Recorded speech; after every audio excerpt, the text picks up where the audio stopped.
Oi, meus amores dos sétimos anos, tudo bem com vocês? Bom, depois de fazer prova, eu sei que vocês estão ansiosos por saber como é que vocês foram. Eu ainda não peguei a prova, mas depois a gente vai fazer uma análise da prova, ver o que vocês erraram, perceber por que errou. Eu vou fazer um feedback para vocês. Hoje, nós vamos estudar a pontuação. A pontuação tem alguns pontos na apostila de vocês, mas como é uma coisa que vocês vão usar bastante, tanto na escrita quanto na formação de frases, eu coloquei para que vocês pudessem utilizar com mais frequência. Então, eu sintetizei aqui as pontuações e nós vamos hoje consultar mais a gramática do que o livro. Então, muita coisa das coisas que estão aqui vocês não vão achar na apostila, porque está na gramática, tá? Então, sendo assim, a primeira pergunta é por que a gente usa essa pontuação? Essa pontuação é uma representação. Quando eu começo a ler um texto, eu preciso entender as intenções e as motivações dessa comunicação. Então, eu preciso que essa pontuação transmita a minha intenção. E, para isso, eu utilizo essas pontuações específicas. Então, elas podem ser usadas tanto para texto verbal quanto não verbal. Então, quando é verbal, eu sei que tem uma exclamação, que é uma emoção, uma surpresa, mas na leitura, às vezes, eu tenho só a imagem e ela vai fazer a indicação também. Então, a pontuação é muito importante para a questão da intenção da mensagem. Então, eu trago aqui para vocês o Snoopy agora, que ele começa num texto completamente sem gráfico, sem representação gráfica, não tem nada escrito, porém vem a pontuação intencionando para você, te direcionando para o entendimento. Então, aqui vem o Charlie Brown tentando saber o que ele está olhando e ele se aproveita deste momento de distração para se sair bem da história e o menino fica surpreso. Então, eu não preciso de ter nada escrito para eu entender o que aconteceu aqui, tá? Então, a representação gráfica é as nossas intenções. Eu tenho vários pontos de pontuações, várias representações gráficas, né? E essas representações a gente vai trabalhar aos poucos. Eu vou colocar alguns pontos específicos aqui com vocês, mas nós vamos dar bastante destaque para a vírgula, que é algo que todo mundo tem um pouquinho de dúvida. Lembrando que vocês estão no 7º ano ainda e que algumas coisas em relação aos tipos de orações vocês vão ver com mais detalhamento no próximo ano. Mas é bom a gente saber que a gente tem que separar orações, então usa a vírgula nesses tipos de orações. Então, a primeira, ponto final. Ponto final é fácil. Eu tenho um final de período, uma afirmação ou uma negação, e o modo imperativo sempre com ponto final. Quando eu dou ordem, né? Quando eu uso o ponto final, eu também posso usar a exclamação, que é um modo imperativo, mas geralmente eu pego algo ponto e aquele ponto final. Então, assim como eu falo para os meus cachorros, sai, e é ponto final, que eu não quero que eles fiquem ali, essa é uma frase de ponto final. Na leitura indica uma pausa, isso segundo a gramática, mas essa pausa não é parar. É essa entonação que você faz e que você dá aquela respirada, aí você sobe a entonação e dá uma descida, parar essa respirada para você ler. Então, era só isso. Isso. Aí a sua respiração vai parar daquela pausa. Então, é isso que quer dizer indicar uma pausa na leitura, tá? Não é parar 100%. É essa pausa de respiração. É como se fosse uma música. A nossa entonação precisa de ter pausas, uma pausa curta, uma pausa longa e assim por diante. A vírgula separa itens, né? Data, local, vocativo, aposto, que você já viu. Elementos que sejam iguais, vários substantivos, vários verbos. Depois que eu coloco numa resposta sim e não, vírgula, o porquê, né? Indico omissão de termos ou lugares diferentes que o termo está sendo usado, principalmente se for sujeito, verbo, complemento. Se eu mudei a posição do sujeito ou do complemento de lugar, eu vou indicar por vírgula. Separar orações e expressões que têm alguma explicação ou correção. Então, esse daqui eu vou voltar daqui a pouco com vocês para dar alguns exemplos. Na pausa, que a gente fala que essa pausa breve é quando eu respiro depois do não, no início da resposta. Esse não é uma respiração mais leve, mais curtinha, então eu vou dar uma respirada e vou continuar. Então, é os seus momentos de recuperar o fôlego, tá? Ponto de exclamação indica surpresa, então a gente geralmente, a entonação da gente, a gente levanta, né?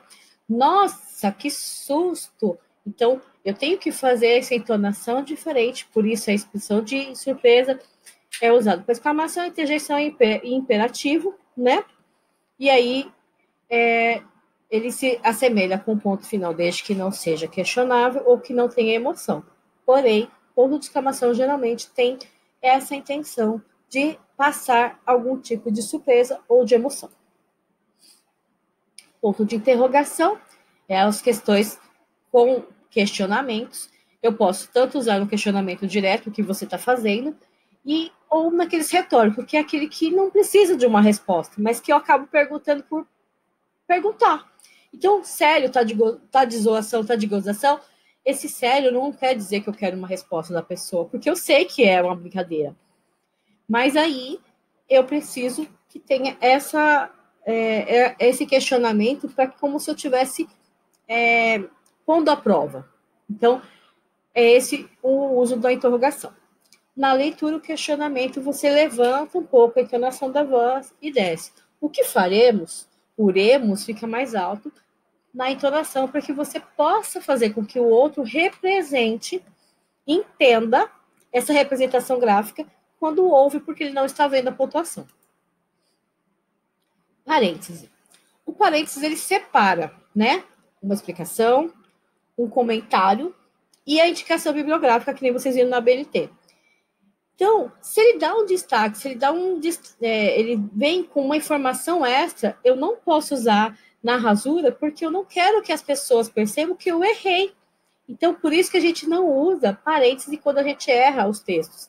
Então, vocês vão fazer só aquela linhazinha que eu ensinei já e vão parar de usar a parênteses nesse momento. Então, quando eu quero colocar alguma explicação, alguma indicação de comentário ou reflexão, eu coloco dentro desse parêntese, que também equivale a vírgula. Eu posso usar vírgula e posso usar parêntese.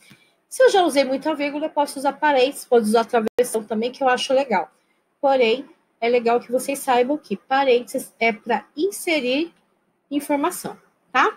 Na leitura, indica uma reflexão, uma explicação, então geralmente tem uma tonicidade mais branda do que o jeito que você estava lendo, como se estivesse pensando com os nossos próprios botões, tá? Os dois pontos, ponto e vírgula, aspa, reticência e travessão, tem o uso também gráfico, né? Os dois pontos é uma suspensão da voz, então é como se você tivesse parado um pouquinho para dizer o que você vai fazer, então ele vai ser usado para uma citação, para dizer uma enumeração, citar coisas, né? Esclarecimento, e para indicar que a partir dali vai ter uma fala de um personagem, tá? Ela não tem uma entonação específica, ela só tem uma suspensão leve na sua voz. O ponto e vírgula tem uma pausa intermediária entre o ponto, não é tão longo, mas também não é tão curta quanto a vírgula. Então, ele vai usar quando eu já tenho uma oração que já tem vírgulas, então eu já usei vírgula, vírgula, vírgula, e aí eu preciso separar uma outra oração, eu ponho ponto e vírgula para entender que aquela é uma segunda ou terceira oração. Quando eu vou alongar as pausas antes de conjunções que vão dar a ideia contrária, que é as conjunções adversativas, orações com conjunções que já estão subentendidas, que elas não estão lá, mas que elas são entendidas, e itens de consideração e enumeração. Então, eu vou falar que vocês precisam fazer isso, aquilo e aquilo outro, eu posso usar vírgula, porque eu estou enumerando. Eu usar ponto e vírgula, porque eu estou enumerando. tá? Ok. A aspas, além da citação que a gente já fez, né, que a gente aprendeu na BNT, tem as representações, que às vezes quando eu tenho uma legenda, eu coloco aspas, o nome do livro, às vezes, porque a pessoa não está citando conforme a BNT, mas ela está falando que é aquele livro específico, mas ela não tem uma data, uma referência bibliográfica, então ela coloca entre legenda. E quando eu vou usar palavras que não são nacionais, ou é uma ironia, então eu preciso indicar que aquilo lá não tem exatamente o mesmo sentido, e quando é uma vulgaridade, então uma palavra que não tenha um sentido muito legal, então eu coloco entre aspas. Vocês brincam bastante, só que não, né? Aí vocês colocam entre aspas. A gente brincava bastante, porém, esse é um uso dela real. Reticências é aquela suspensão de pensamento. Então, eu indico que vai ter uma continuidade, que aquilo pode continuar, é como se fosse um continue nas histórias de série, né? Ainda continua até o próximo capítulo. Então, indica uma continuidade, uma supressão ou interrupção de pensamento. Então, eu parei o pensamento, ou eu dei uma escondida no meu pensamento e aí deixei em aberto, tá? Ou uma hesitação, que é a questão da fala. Então, quando eu pego e penso que eu deveria falar e começo a gaguejar na oralidade, eu quero reproduzir isso, eu uso a reticências, ok? O travessão, o diálogo, principalmente o discurso direto do personagem, então, na outra linha, travessão, ou às vezes na mesma linha mesmo, mas uma travessão para indicar que é a fala do personagem, evidenciar palavras ou expressões numa frase. Então, quando eu quero evidenciar alguma informação, fazer tipo um aposto, eu também posso usar os travessões entre a palavra que eu quero. Então, esse é o uso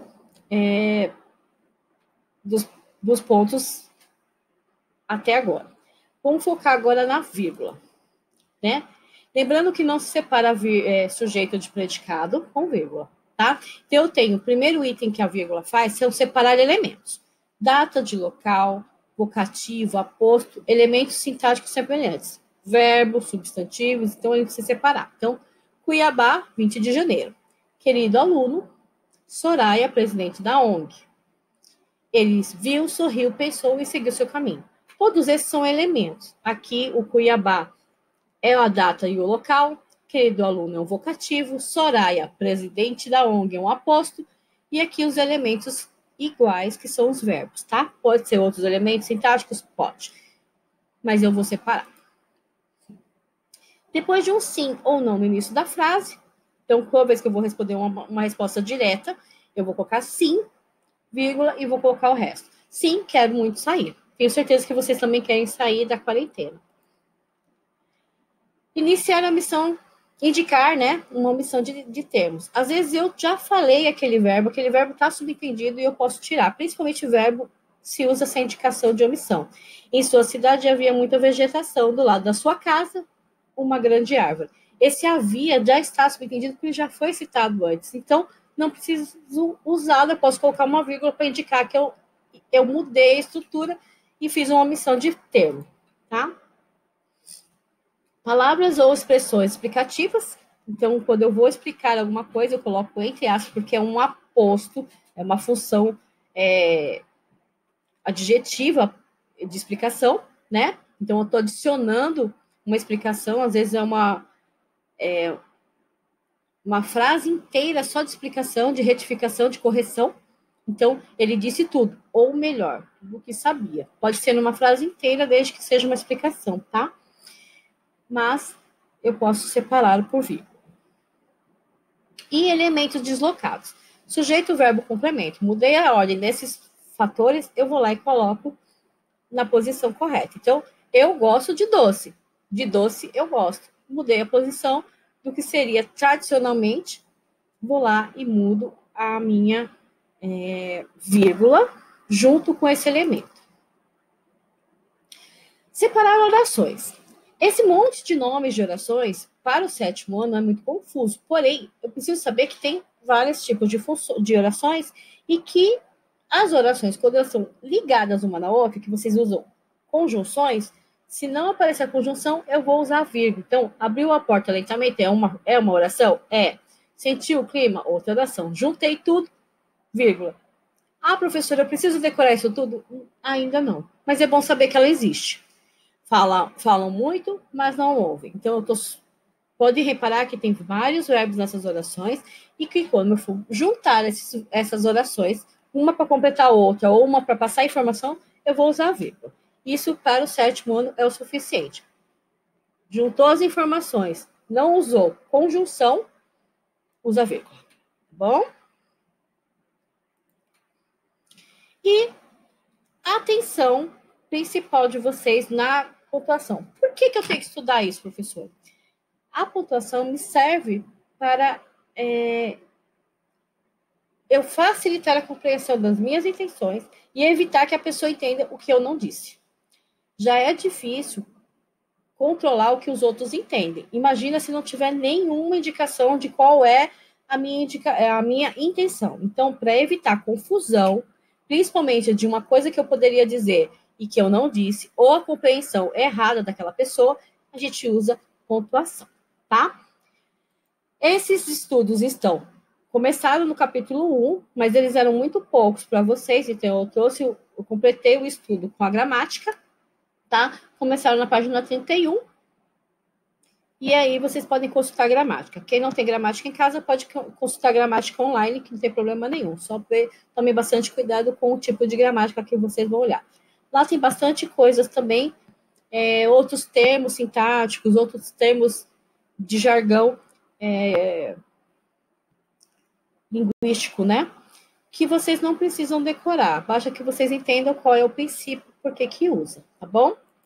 A tarefa de vocês está no Classroom e o envio dessa tarefa, dessa vez, é por foto para o meu e-mail até o dia 31, tá? Lembrando, reforçando aqui, ó, coloquei 2 vezes para vocês entenderem que é por e-mail, porque às vezes a pessoa está colocando lá na minha rede social ou no meu WhatsApp e eu não consigo visualizar, ou às vezes eu não consigo registrar, porque às vezes apaga, tá? Principalmente no Instagram, que vocês mandam foto e eu visualizo a foto, ela não fica mais disponível para mim. Então, por isso, vocês mandem, por favor, no e-mail. Não esqueçam do nome, não se esqueçam de se identificar, tá? Beijo para vocês e até a próxima aula.